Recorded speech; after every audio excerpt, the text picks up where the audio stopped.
ప్రతిభ Biotech కోకోలి సమర్పించు మరియు సహ సమర్పిస్తున్న వారు పర్ఫెక్ట్ మట్టి మనిషి కార్యక్రమానికి తిరిగి స్వాగతం.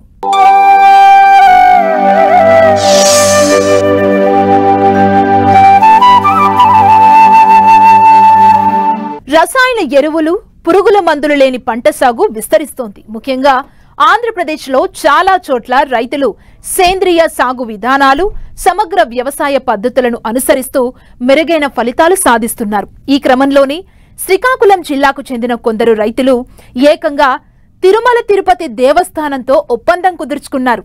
తిరుమల శ్రీవారి ప్రసాదం తయారీకి బెల్లం సరఫరా చేస్తూ ప్రత్యేకతను చాటుకుంటున్నారు.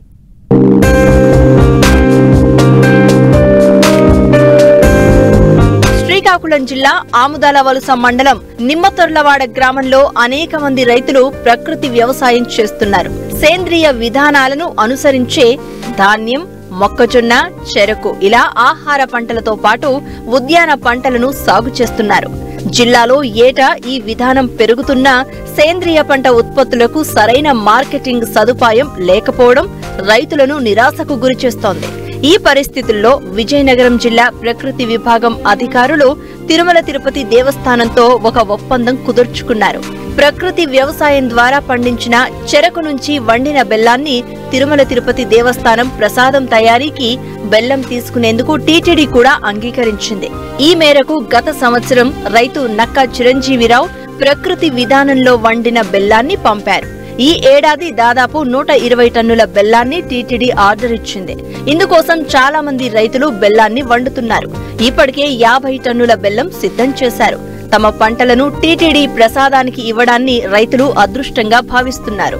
మేము గత 8 సంవత్సరాలుగా ప్రకృతి వ్యవసాయ విధానంలో చెరుకును సాగు చేస్తున్నాం. ఈ చెరుకు పంటలో ముఖ్యంగా సాధారణ పద్ధతి, జంటసాల పద్ధతి అని 2 రకాలు ఉంటాయి.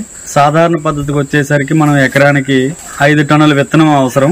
ఈ విధానంలో చేసుకుంటే దిగుబడి కూడా ఎకరానికి 6 టన్నులు అనేది వస్తుంది. అయితే మేమేం చేసామంటే ఒక 5 సంవత్సరాల క్రిందటి నుంచి 4x2 మెథడ్ లో 4 అడుగుల దూరం 2 అడుగుల విస్తీర్ణంతో మొదట ఒక ఎకరా విస్తీర్ణంలో చేయడం జరిగింది. ఈ విధంగా చేయడం వల్ల చెరుకు అనేది నాణ్యంగా, సమర్థవంతంగా, ఏపుగా పెరుగుతుంది. అలాగే కర్ర సైజు కూడా మంచి బరువుగా ఉంటుంది. ఈ విధానంలో చేస్తే మొదటి సంవత్సరం మాకు 4 టన్నుల బెల్లం అనే దిగుబడి రావడం జరిగింది. అయితే ప్రకృతి వ్యవసాయ పద్ధతిలో పండించిన బెల్లాన్ని తిరుమల తిరుపతి దేవస్థానానికి ప్రసాద నిమిత్తం వెళ్ళడం జరిగింది. గత సంవత్సరం మేము టన్ను బెల్లం అనేది పంపించాం. ఈ సంవత్సరం దేవస్థానం నుంచి కూడా మాకు 120 టన్నుల ఆర్డర్ అనేది రావడం జరిగింది. దాదాపు మాతో పాటు 38 మంది రైతులు కూడా ఇవ్వడానికి సిద్ధంగా ఉన్నాం. ప్రస్తుతం మా దగ్గర 50 టన్నుల బెల్లం అనేది సిద్ధంగా ఉన్నది. దీనికి గతంలో అయితే మాకు తిరుమల దేవస్థానం వారు 68 రూపాయలు కేజీకి ఇవ్వడం జరిగింది. అయితే దీనివల్ల మంచి నాణ్యమైన రేటు ఒకటి వస్తుంది. అదేవిధంగా మంచి బెల్లం అనగా ఎటువంటి కెమికల్, పురుగు మందులు లేకుండా ప్రకృతి సిద్ధంగా తయారు చేసినటువంటి బెల్లాన్ని దేవస్థానానికి పంపిస్తున్నాం. అయితే ఒక ఎకరానికి చెరుకును సాగు చేస్తే అయ్యే ఖర్చు వివరాలు ఎలా అంటే, మొదటి సంవత్సరం మన చెరుకు వేసేటప్పుడు ఒక ఎకరానికి 3 టన్నుల విత్తనం అనేది అవసరం. విత్తన ఖరీదు, అలాగే 2 సార్లు గొప్పులు, తర్వాత చెరుకు పెరిగిన కొలది 2 సార్లు జడలు వెళ్ళడం అంటారు మా భాషలో, దాన్ని చెరుకు చుట్టు అంటారు. ఈ విధానంలో చేసుకుంటే మొత్తం బెల్లం విత్తనం వేసి నుంచి మళ్ళీ బెల్లం తయారయ్యేంత వరకు కూడా ఒక ఎకరానికి సుమారు 1,00,000 నుంచి 1,10,000 రూపాయలు ఖర్చు అవుతుంది. ఇన్కమ్కి వచ్చేసరికి మాకు ఒక ఎకరానికి 3 నుంచి 3 టన్నుల బెల్లం అనేది ఉత్పత్తి అవుతుంది. రేటు విషయంకి వచ్చేసరికి ఎకరానికి 1,95,000 రూపాయలు లేదా 2,10,000 రూపాయల వరకు వస్తుంది. మాకు మొత్తం ఖర్చులనేవి పోగా ఒక ఎకరానికి 1,00,000 రూపాయలు అనేది మిగిలి ఉంటుంది. ఇదే విధానంలో మేము సాగు చేస్తూ గత 4 ఏళ్లుగా మంచి లాభాలను ఆర్జిస్తున్నాం. బెల్లం తయారీ చాలా శ్రమతో కూడుకున్న పని. ఏమాత్రం ఏమరపాటుగా ఉన్నా బెల్లం నాణ్యత దెబ్బతిని ఎందుకు పనికి రాకుండా పోతుంది. అంతేకాదు వాతావరణం అనుకూలిస్తేనే మంచి దిగుబడి వచ్చి గిట్టుబాటు అవుతుంది. గతంలో నాణ్యమైన బెల్లం అందిస్తున్న మార్కెటింగ్ సదుపాయం లేకపోయేది. ప్రస్తుతం టీటీడీ వారి ఒప్పందంతో ఇక్కడి రైతులు మంచి లాభాలను పొందుతున్నారు.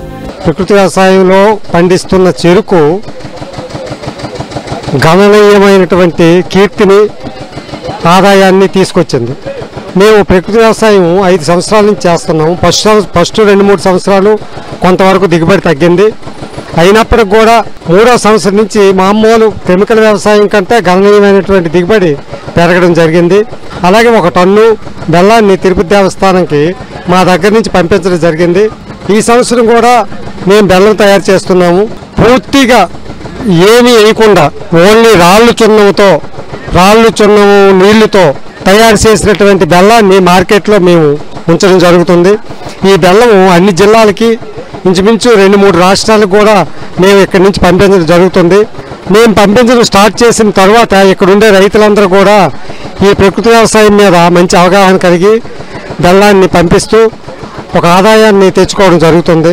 ఆదాయంలో కానీ భూమి మార్పులో కానీ కెమికల్ వ్యవసాయం కన్నా అధికంగా మాకు ఈరోజు మా గ్రామంలో చాలామంది రైతులు కనిపిస్తుంది.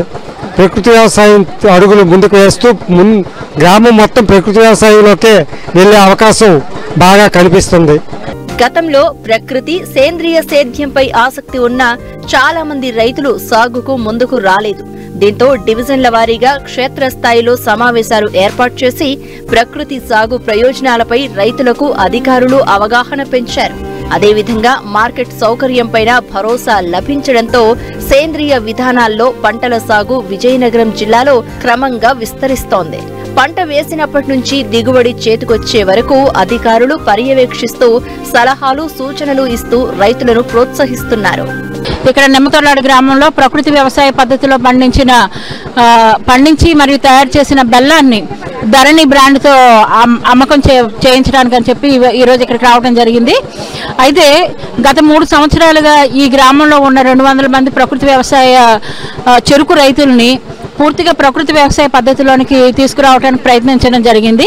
అందులో భాగంగానే గత సంవత్సరం దాదాపుగా 60 మంది రైతులు ప్రకృతి వ్యవసాయ పద్ధతిలో పండిస్తూ వచ్చారు. అందులోని 32 మంది రైతుల బెల్లాన్ని తిరుమల తిరుపతి దేవస్థానానికి మనము అందించడం జరిగింది ప్రసాదం కోసం.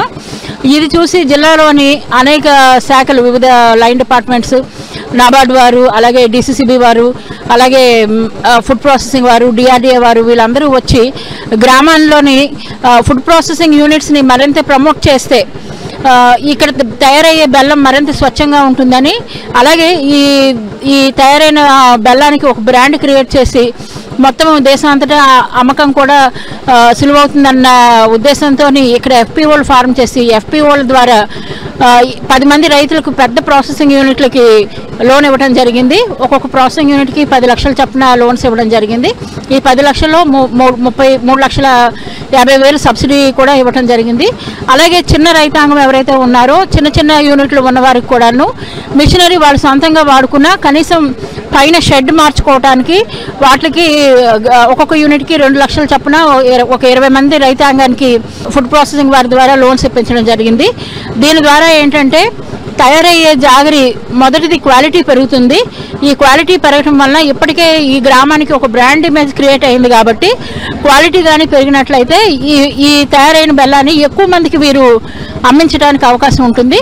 వీళ్ళకి అనేకమైన ఆర్డర్స్ కూడా రావడం జరుగుతున్నాయి. ఈ ఆర్డర్స్ రావడం ద్వారా గుంటూరు, ఢిల్లీ, అలాగే హైదరాబాదు ఇలాగ వివిధ ప్రాంతాలకి బెల్లాన్ని ఎక్స్పోర్ట్ చేయడానికి అవకాశం దొరుకుతుంది. ఈ గ్రామంలో మరింత మంది రైతులు ప్రకృతి వ్యవసాయ పద్ధతిలో కానీ వచ్చినట్లయితే గ్రామాన్ని పూర్తిగా ప్రకృతి వ్యవసాయ రైతులుగా మార్చి ప్రకృతి వ్యవసాయ బెల్లంగా తయారు చేయడానికి అవకాశం ఉంటుంది. అలాగే ఒత్తి బెల్లమే కాకుండా ఇంకొద్దిగా వాల్యూ ఎడిషన్, అల్లం కలిపి, మిరియాలు కలిపి, ఇదివరకు జీలుగానే ఉండేవి, అలాగా గట్టి పాకం తయారు చేసి అలాంటివి కూడా చిన్న చాక్లెట్స్ లాగా తయారు చేయించి అమ్మించడానికి కూడా తగు ప్రయత్నాలు చేస్తున్నాం. తియ్యటి పదార్థం తింటే నోటికే కాదు మనసుకు సంతృప్తి ఉంటుంది. తీపి లేకుండా మన జీవితాన్ని ఊహించలేం. ఎంతో ఆరోగ్యంగా ఉండే తీపి బెల్లం తయారు చేసేందుకు అధికంగా శ్రమించాల్సి వస్తుంది. బెల్లం అంటే మన రాష్ట్రంలో పేరుగాంచిన జిల్లాల్లో అనకాపల్లి, శ్రీకాకుళం జిల్లా. ఈ బెల్లం తిరుమల శ్రీవారికి కూడా ప్రసాదంగా పంపిన ఘనత ఇక్కడి రైతులది.